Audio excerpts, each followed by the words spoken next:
I'm joined now in the studio by UKIP spokeswoman on Home Affairs, the MEP Diane James. Welcome to the programme. Is it your belief that if we weren't in the EU, we wouldn't be seeing these scenes in Calais? Yes, I believe it is. Why? What do you base that on? The draw for these migrants is a future, an economic future in the United Kingdom.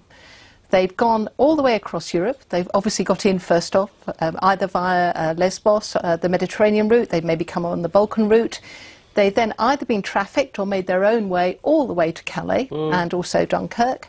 And they're there because they see an economic future in the United Kingdom. But what difference would it make if we weren't in the EU in terms of migrants trying to get over to the UK? And sorry, I'm not following your point. That's I'm trying to answer I mean, if we were out of the EU, migrants would still want to come to Britain. That wouldn't change. Absolutely. So well, why would it make it more difficult for them if we were outside the EU? What I would hope would have happened by now is that those individuals, instead of risking their lives, would actually apply through the lawful legal means to come to the United Kingdom.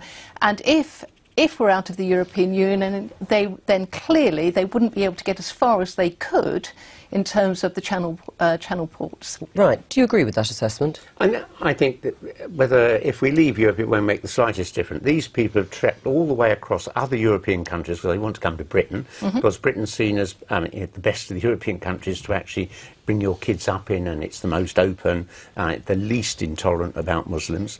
And what we've got to accept the fact is we're largely responsible for this. I mean, we had our government, along with the Americans, saying they want to overthrow Assad, they wanted to overthrow Gaddafi, they did get rid of Saddam Hussein. It's been catastrophic. I mean, frankly, it's worse off now if you're a Libyan or an Iraqi or a Syrian than it was before. Our interventions have been a disaster, so you and we've got to recognise Right, this. I mean, that's the foreign policy argument as you see it, obviously, for the cause of the wave of migration. And you're convinced that it wouldn't change. If Britain, on June the 24th, pulls out of the EU, these scenes will carry on unabated and people will still try and It might even get worse, because there'll be a lot of people in European governments saying, why should we be doing anything for Britain? They've just turned their back on us. Well, Ken, you know, I'm obviously going to disagree with you. They've got to Calais on the basis that they've managed to breach, if you like, the European frontiers. The Schengen system allows them then to get as far as they do. I mean, that's possibly the only area that we might agree, whether the UK is a member of the EU or not.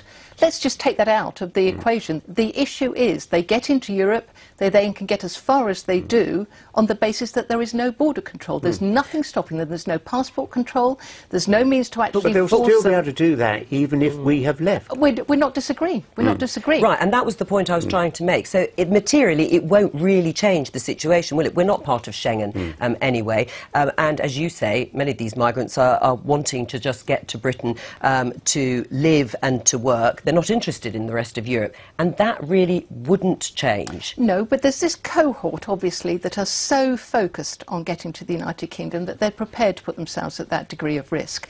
Now, what we do know is that thousands of individuals are arriving either on the Macedonian border or on the Greek islands, and we've got no idea what proportion of those are still then prepared to make that next level of risk and get all the way to Calais and Dunkirk, for instance. But it hasn't really affected the UK, has it? I mean, these are desperate scenes on mainland Europe, but actually in terms of the numbers of people that have actually made it to Britain as a result of this migrant crisis and who've actually been accepted either as asylum seekers or refugees hasn't really changed since this has erupted. I think, you know, first of all, your questions ought to be directed at, for instance, Kent County Council, that's having to actually look after children and actually home some of these people and make resources available.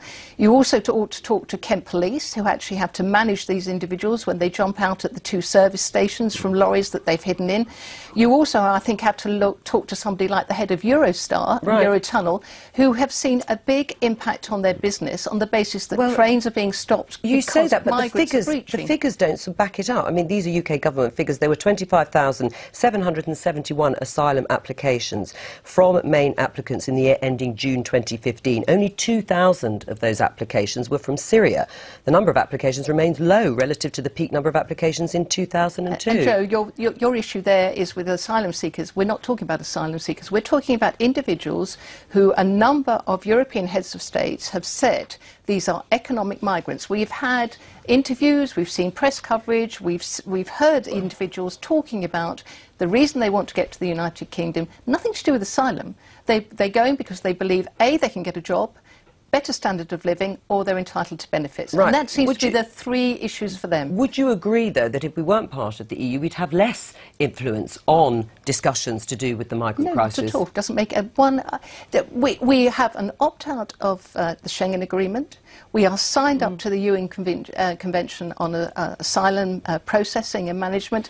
So in terms of our role in or out of the European Union, I would rather go with those two issues and areas rather than try and follow something that the EU is trying to manufacture. So is this actually going to be the main thrust of your argument in this EU referendum? Will it be part of your campaign? The migration and lack of border control, yes, of course, that's a key aspect of the Brexit campaign, and that's an important point here, in that it is the lack of border control. Will it be the migrant crisis? No, it won't be the migrant crisis. It's the lack of border control and the uncontrolled migration to the United Kingdom. I mean, Germany has been criticised and also praised for the decision and the announcement by Angela Merkel to say Syrian refugees are welcome here. Do you think, as this migrant crisis unfolds and the pressure being put on countries like Greece and Italy and Macedonia, that that was the wrong thing to say? No, I mean, literally, Greece and Macedonia cannot cope with this wave. There's got to be a European-wide response. Each country has to take a fair share of genuine asylum seekers. I mean, the problem that worries UKIP most is that anybody in the other 27 European countries is free to come here. They're not asylum seekers. Asylum seekers are a minute part of the migration that's coming to Britain. Most of it is legally from the rest of Europe.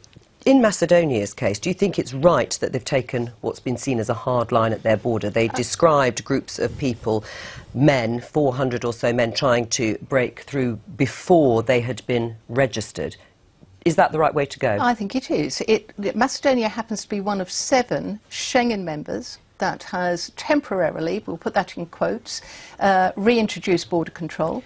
You only have to look at the former head, Ronald Noble, and what he said, that the Schengen Agreement was effectively a passport to allow extremism and terrorism to be passport-free right across Europe. But when you have a head of an organisation such as that, an organisation with a huge amount of authority making that statement, I think, what Macedonia's done is absolutely spot on. Even using tear gas to control the crowds, tear gas that's been fired at small children. Well, I don't know the exact details about what they've used. I'll go on the basis of what you've said. If they've used tear gas, maybe they felt that was the only option. I don't agree. So you do think it's just like you don't? Agree. Right. So you don't think tear gas should be used? I mean, the complaint is that these large groups of migrants have been penned in for so long that this frustration is now overflowing and erupting. Hence, they are trying to push down the fence. What do you say to that? Well, the good thing, as far as I can tell, is that this awful activist anarchist organisation from the United Kingdom called No Borders, currently creating a lot of the trouble in the Calais camp, hasn't made it to Macedonia and some of the others, because quite frankly, the mayhem that they've managed to cause over the last few months in Calais, as an example, if they were to replicate that in Macedonia or Lesbos, well, goodness knows. And it's a very, very shameful reflection on the United Kingdom. Would you open the doors? Would you like to see the government welcoming large numbers of migrants in the way that Angela Merkel has done in Germany? I mean, I think there's a real problem that the pressure that we've got on jobs and on homes, unless the government is prepared to actually create more jobs and more homes, there'll be huge tensions. I mean, people out there think it's a good idea? These migrants, whether they're asylum seekers or from other parts of Europe, they've taken our jobs and homes. The truth is, Labour and Tory governments haven't created enough jobs and homes. Sure, but now, where we are, would you say, let's take in 20,000, 30,000, 40,000 Syrian migrants or Iraqis or whatever? Well, I come from Brent.